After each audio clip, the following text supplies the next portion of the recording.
এমন রাঁধুনি ঘরে থাকলে মেহমানদের সামনে মান সম্মান আর কিছুই থাকবে না। কেন থাকবে না সেই গল্পই আজকে তোমাদের সাথে শেয়ার করব।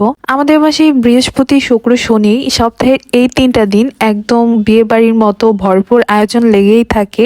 মানে রান্না বান্না এবং অন্যান্য কাজে এত বেশি সময় দিতে হয় বা ব্যয় করতে হয়, আমাদের মনে হয় যে আজকের দিনটা ঈদ লেগে গেছে, এরকম একটা অবস্থা। সো এই শনিবার অর্থাৎ গতকালকেই হচ্ছে আমার দেওরের অ্যানিভার্সারি ছিল।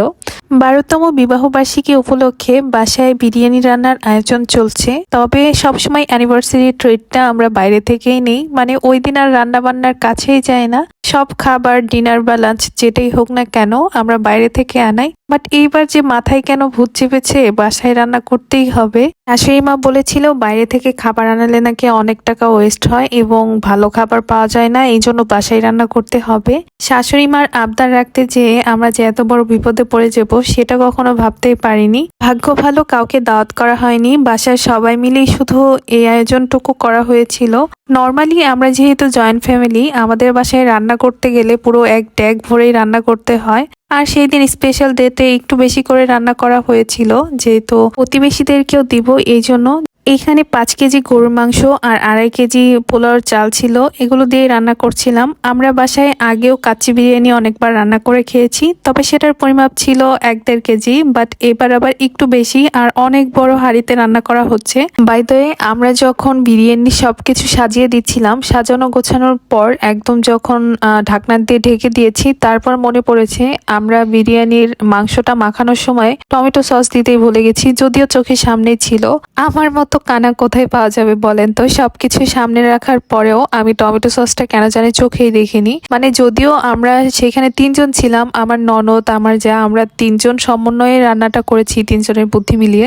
শেষমেশ 3 রাঁধুনি মিলে রান্না করেও ব্যর্থ রাঁধুনির তালিকায় নাম দিতে হয়েছে আমাদের। কেন দিতে হয়েছে সেই গল্পটা না হয় পরে বলি। বাই দ্য ওয়ে, আপনি আমার ভিডিওটি কোথা থেকে দেখছেন অবশ্যই কমেন্ট করে জানাবেন। সেই সাথে আমার ভিডিওটি যদি ভালো লাগে অবশ্যই আমার ইউটিউব চ্যানেলটি সাবস্ক্রাইব করবেন। পাশাপাশি ফেসবুক থেকে দেখে থাকলে আমার পেজটি ফলো দিয়ে পাশেই থাকবেন। কাচ্চি বিরিয়ানির সাথে রোস্ট বানানোর কথা ছিল, সবকিছু মিলিয়ে এত লেট হয়ে যায়, তারপর ডিসিশন চেঞ্জ করে চিলি চিকেন রান্নার ডিসিশন নিই। এদিকে আমি সবজি টবজি কেটে দিচ্ছিলাম, রান্নাটা ভাবিই করেছে। চাইনিজ সবজি রান্নার শেপেই ভেজিটেবলগুলোকে কেটে নিয়েছি। এরপর সবজিগুলোকে হালকা আঁচে ভেজে নিতে হবে। দেন আমি 2-3 ধরনের সস ইউজ করেছি, যেমন tomato sauce, soya sauce, chilli sauce.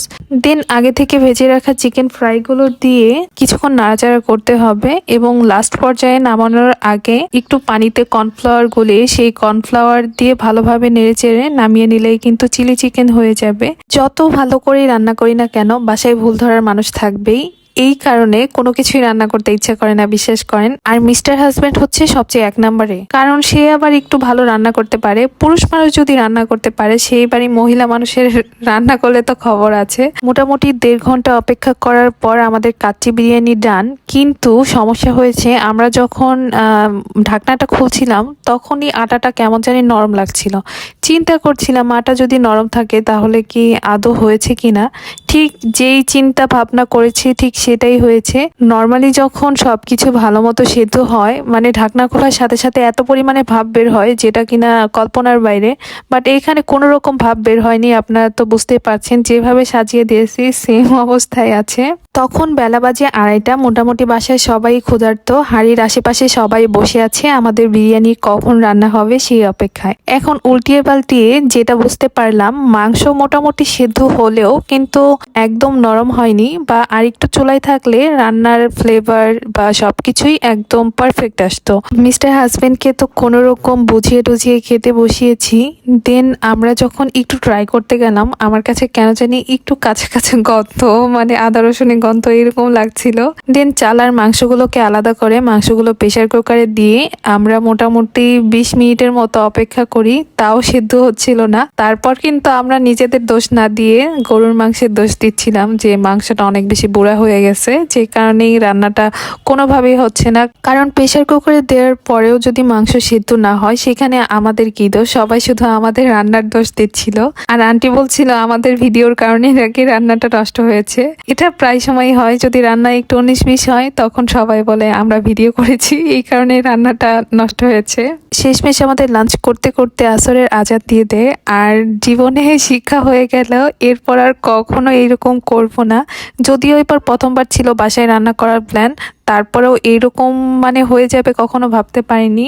আর আমার এই কাহিনীগুলো মনে পড়ে এত পরিমাণে হাসি পাচ্ছে যে ভয়েস দেওয়ার সময়ও আমি হেসেই যাচ্ছি। যাই হোক, তারপর আমরা কেকটা কেটে নিয়েছিলাম, ভাইয়া তো ছিলই না, শুধু ভাবিই কাটছিল। দেন আমরা সবাই মিলে কেক খেলাম, আর কেকের টেস্টের কথা কি বলবো, অসাধারণ। এই কেকটা কেকরি পেস্টিসিরিয়া থেকে নেওয়া হয়েছে, আপনারা চাইলেও ট্রাই করতে পারেন। যাই হোক, আজকের ভিডিওটা কিন্তু এই পর্যন্তই। আর আমার কাহিনী শুনে যদি আপনাদের হাসি পায় তাহলে অবশ্যই হাহা রিয়াক্ট দিয়ে যাবেন। যাই হোক, দেখা হবে আবারও নেক্সট কোনো ব্লগে। সে পর্যন্ত সবাই ভালো থাকবেন, আর ভাবি এবং ভাইয়ার জন্য অবশ্যই দোয়া করবেন, তারা যেন বাকি জীবন একসাথে থাকতে পারে, সুখে থাকতে পারে।